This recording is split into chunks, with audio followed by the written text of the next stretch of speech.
Sisters and brothers of America,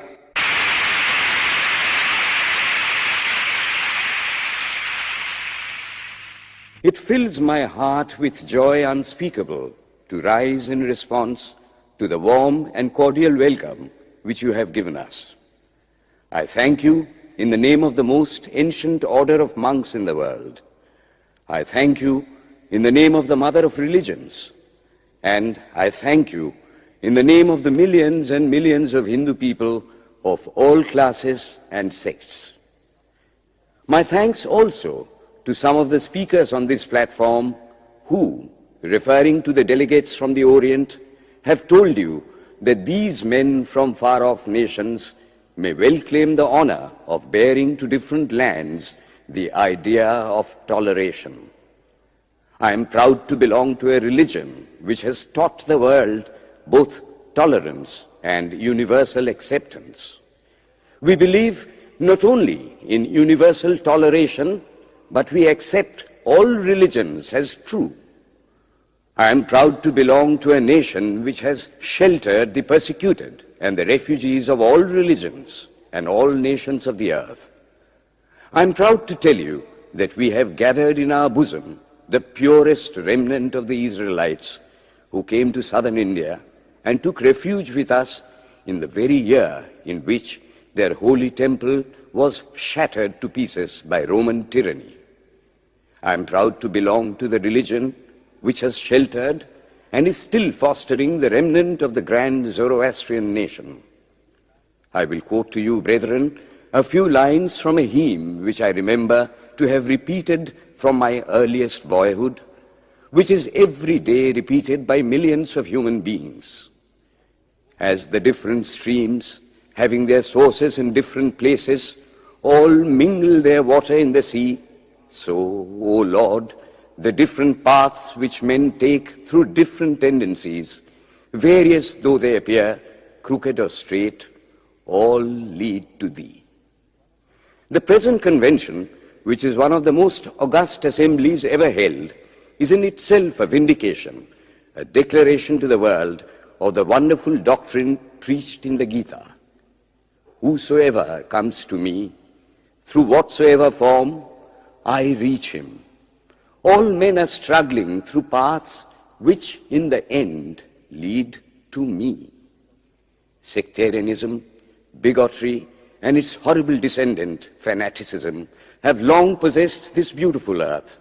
They have filled the earth with violence, drenched it often and often with human blood, destroyed civilization, and sent whole nations to despair.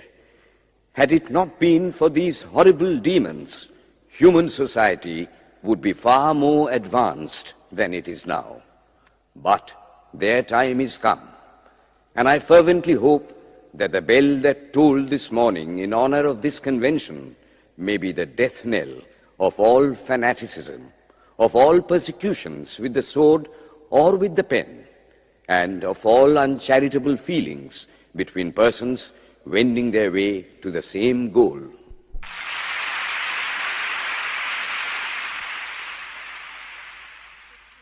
Ladies and gentlemen, on the agenda for today, the 15th of September, 1893, a galaxy of eminent speakers are scheduled to address us, and it gives us great pleasure to once again invite Swami Vivekananda to speak.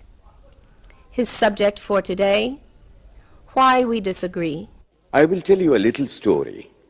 You have heard the eloquent speaker who has just finished say, "Let us cease from abusing each other," and he was very sorry that there should be always so much variance.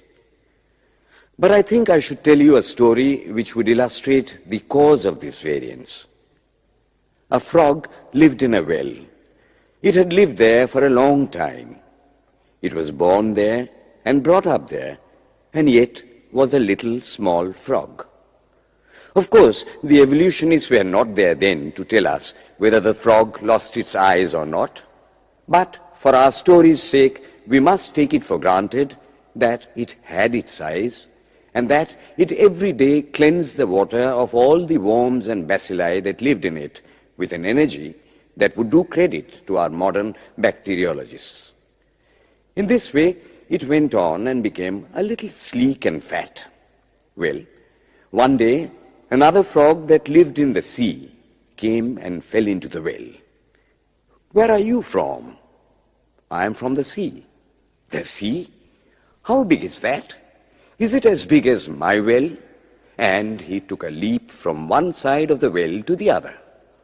"My friend," said the frog of the sea, "how do you compare the sea with your little well?" Then the frog took another leap and asked, "Is your sea so big?" "What nonsense you speak, to compare the sea with your well." "Well then," said the frog of the well, "nothing can be bigger than my well. There can be nothing bigger than this. This fellow is a liar, so turn him out." That has been the difficulty all the while. I am a Hindu. I am sitting in my own little well and thinking that the whole world is my little well.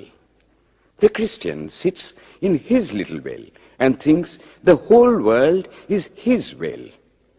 The Mohammedan sits in his little well and thinks that is the whole world. I have to thank you of America for the great attempt you are making to break down the barriers of this little world of ours, and hope that in the future the Lord will help you to accomplish your purpose.